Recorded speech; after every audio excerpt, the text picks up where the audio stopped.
Hi everybody, it's me, Suki, back for another version and another edition of Three Things. There's a lot to talk about, and I'm going to talk about what has happened in Manchester towards the end of the video. I'm still going to do three things because there's three things to talk about today.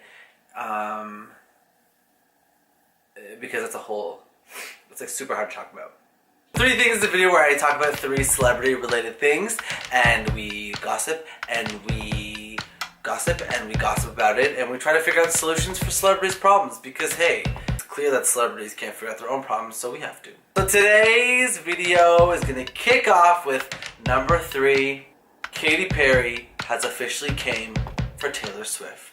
Now, in a recent video, Katy Perry did James Corden's Carpool Karaoke, and he asked her, like, so what is the beef? And Katy Perry said this. There's Taylor beef. Well, there's no denying it.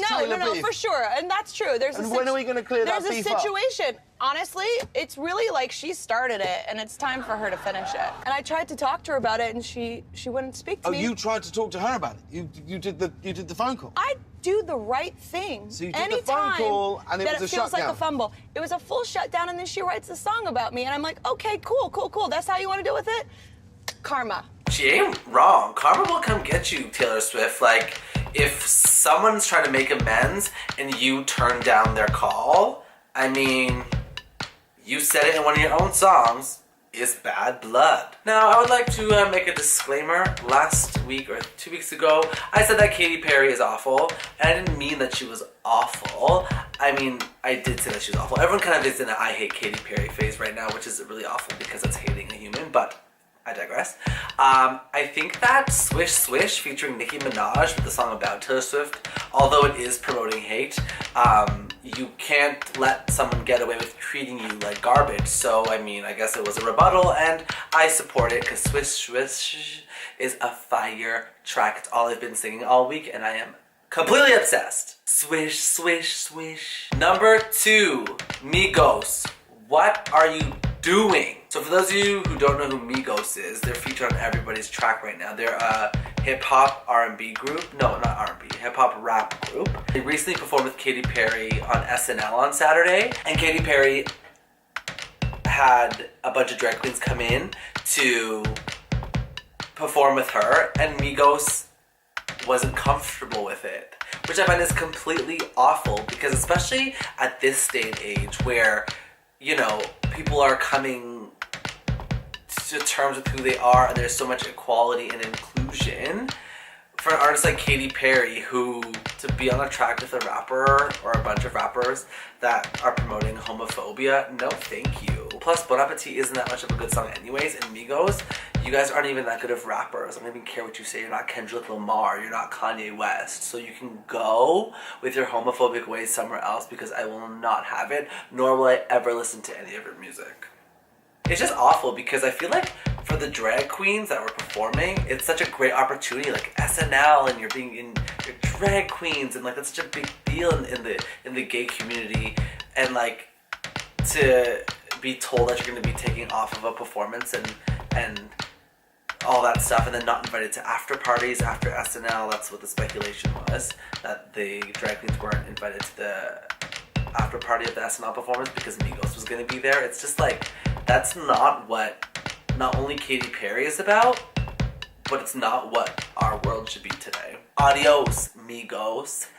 And number 1, I am going to talk about the Ariana Grande concert in Manchester. So Ariana Grande is currently doing the Dangerous Woman tour, which is an amazing, amazing concert. She put her heart and her soul when she came to Toronto, which is where I'm from. It was one of my favorite concerts ever.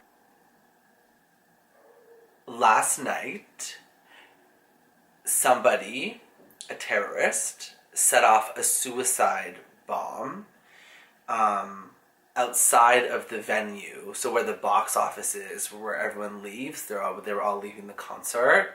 The timing was Ariana Grande just finished performing her last song, And as the lights were kind of going back on, somebody heard, it's not somebody, the crowd heard a really loud bang.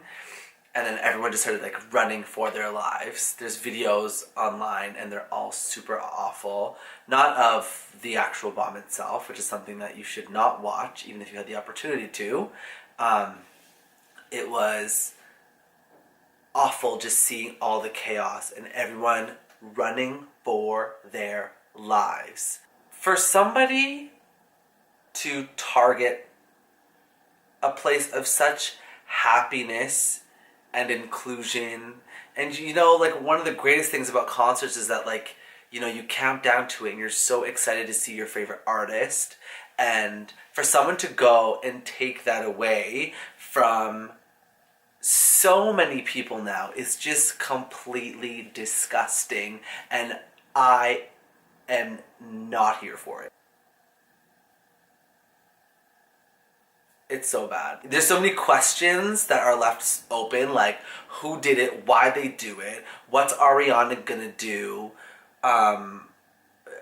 She still has a full tour to do. What's gonna happen to the tour?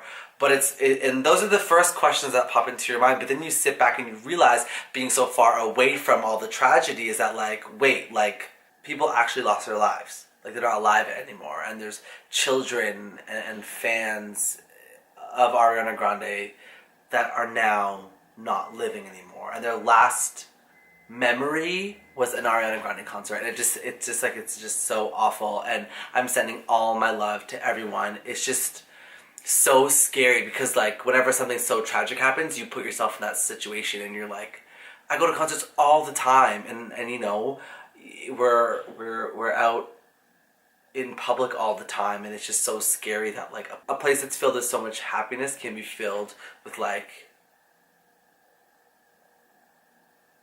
terror. I feel so like helpless for everybody involved, but all we can do is like keep on loving each other, and like just like, I guess, like, we can't let terrorists win. Awful things happen quite often, but this one just like hits pretty close to home, you know? I know this is such a weird video, but like I just don't even know like how to even comprehend that happening, and like all the people that have been affected by it. I feel like the whole world has been affected by it. Like it's like everybody is like, what is happening? And like it's awful.